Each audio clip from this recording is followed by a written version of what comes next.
Hello everyone, this is Ange with Angerama Crafts. It's the name of my YouTube channel, of course.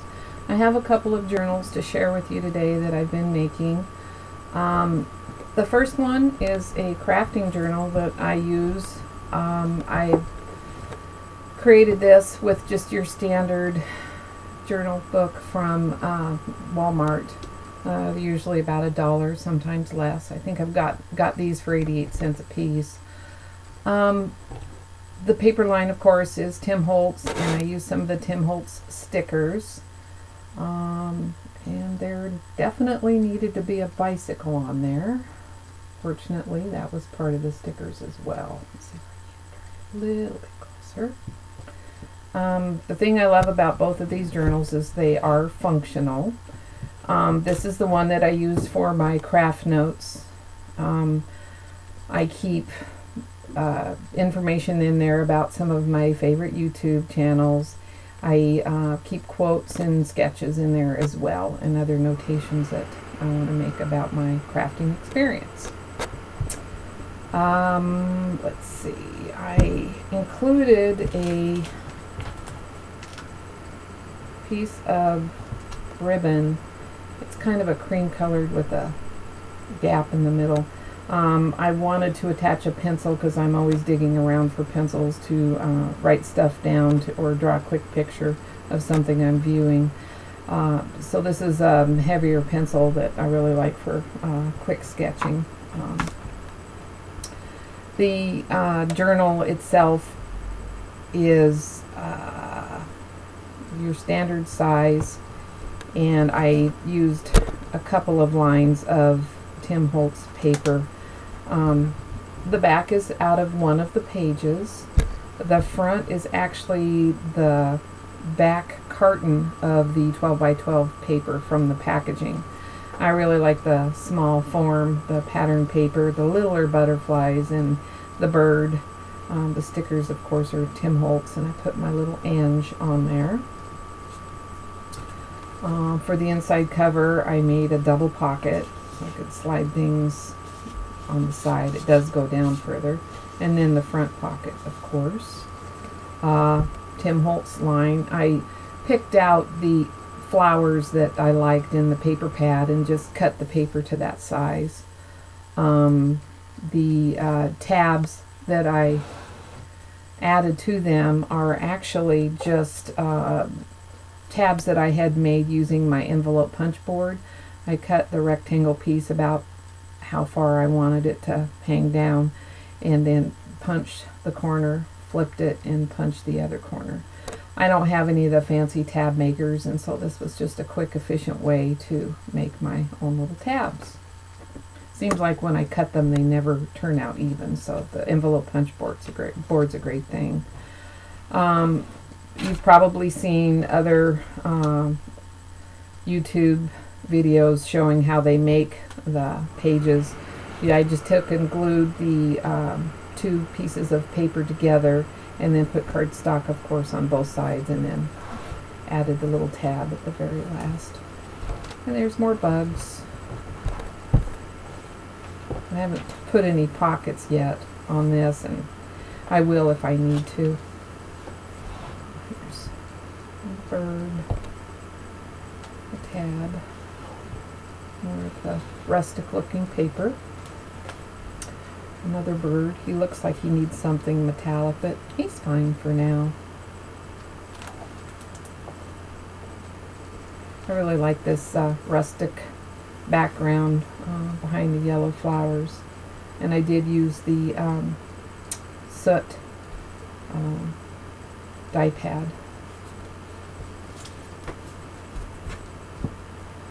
Here's the last page, the inside cover. I've got the side pocket, the big pocket, and then I've got the little small pocket right there. Thought that was kind of cool to put over clear up to the edge. There's the back cover again. I like the music notes below the bird because, of course, we all know birds sing.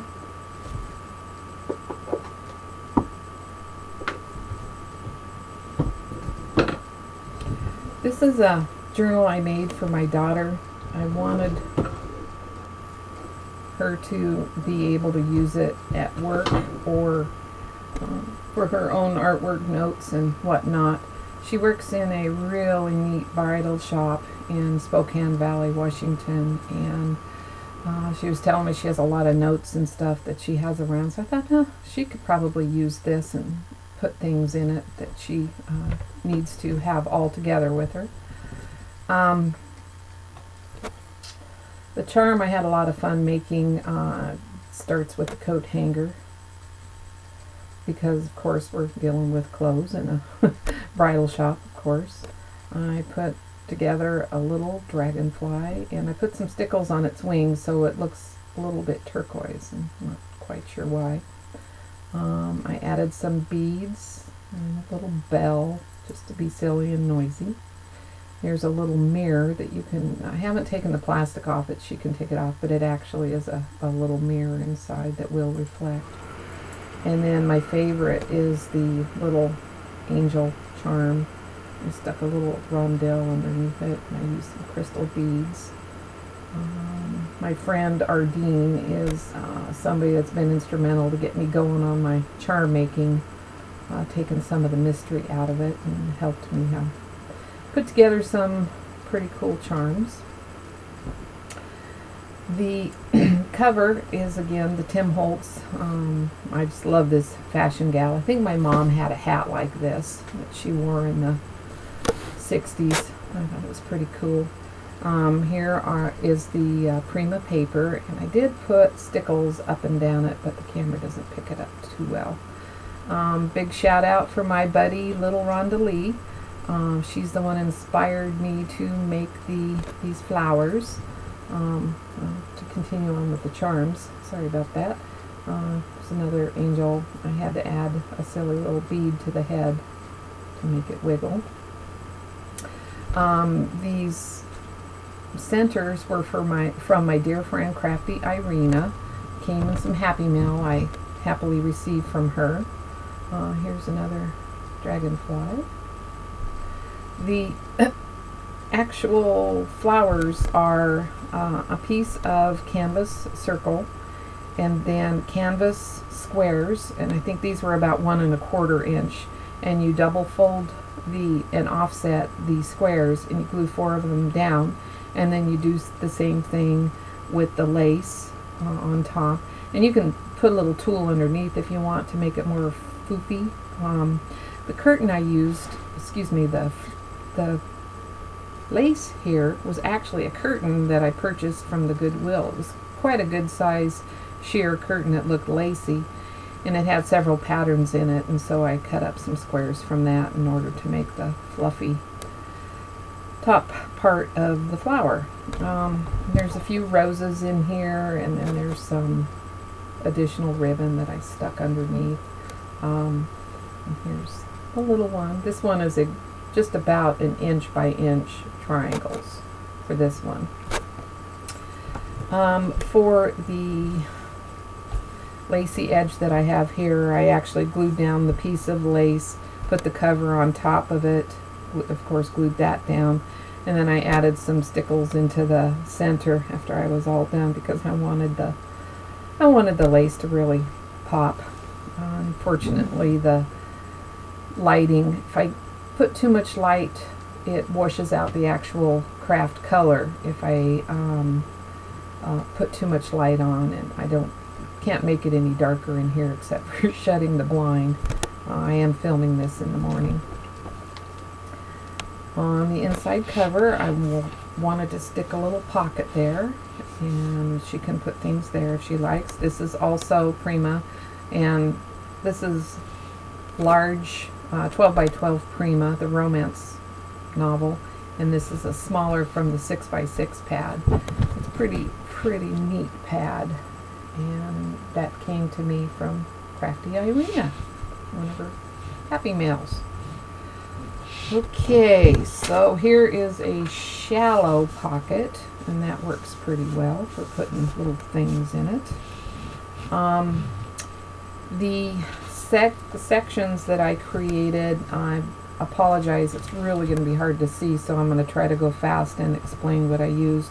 I used a Versamark ink, and it's clear. You can emboss with it, but it does make a really nice shadow of the image that you stamp without making it, you know, overtake the whole page. I like this subtle look. So again, I made the little tabs using my envelope punch board.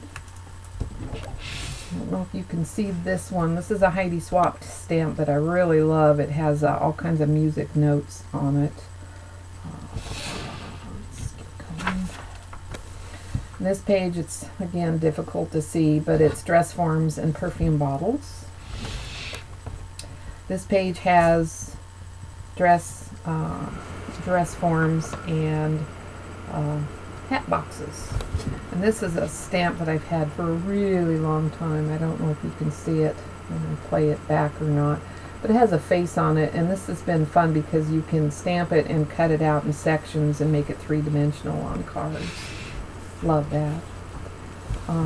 Maybe this one will show up a little bit better. This is another dress forms, and the butterflies and the hat box. Here's more of the perfume bottles, and I don't think you're going to be able to see this one at all, but it's buttons and lace is what this is, and there's even a measuring, cloth measuring tape right there. And the last inside cover, there's a pocket here, a nice big deep one, and here is another little pocket you can put stuff in.